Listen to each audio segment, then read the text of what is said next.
According to CNBC, JetBlue Airways and Spirit Airlines on Monday said they are ending their agreement to merge, weeks after losing a federal antitrust lawsuit that challenged the deal. The CEOs of JetBlue and Spirit cited regulatory hurdles in ending their merger agreement. The carriers argued they needed to combine to better compete with large airlines that control most of the U.S. market. A federal judge in January sided with the Justice Department and blocked JetBlue's attempted takeover of budget carrier Spirit. In his ruling, Judge William Young said JetBlue's takeover of Spirit would harm cost-conscious travelers who rely on Spirit's low fares.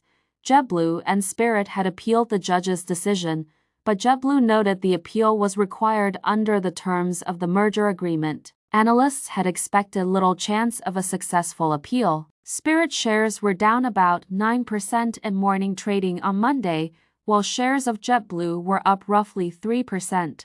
Almost 2 years ago, JetBlue swooped in with an unsolicited bid for Spirit Airlines, which had weeks earlier struck a merger agreement with fellow budget airline Frontier. JetBlue ultimately won Spirit's shareholder approval to take over the discount carrier. It was a bold and courageous plan intended to shake up the industry status quo, and we were right to compete with Frontier and go for an opportunity that would have supercharged our growth and provided more opportunities for crew members. JetBlue CEO Joanna Geraghty said in a note to staff on Monday. However, with the ruling from the federal court and the Department of Justice's continued opposition, activist investor Carl Icahn disclosed a nearly 10% stake in the airline on her first day, and days later won 2 board seats at the New York-based airline. JetBlue's prospective purchase of Spirit would have been a buoy for the struggling discounter airline, which is facing the grounding of dozens of its Airbus planes for inspections stemming from a Pratt & Whitney engine defect.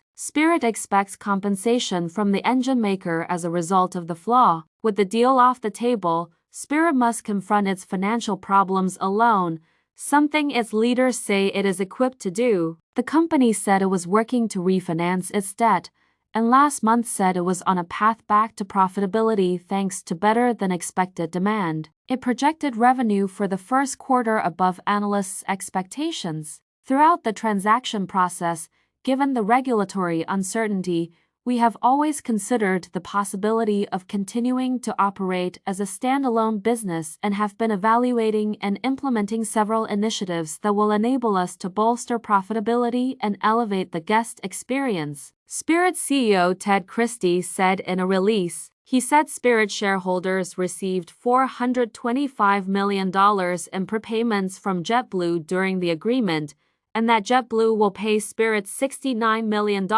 related to the agreement's termination.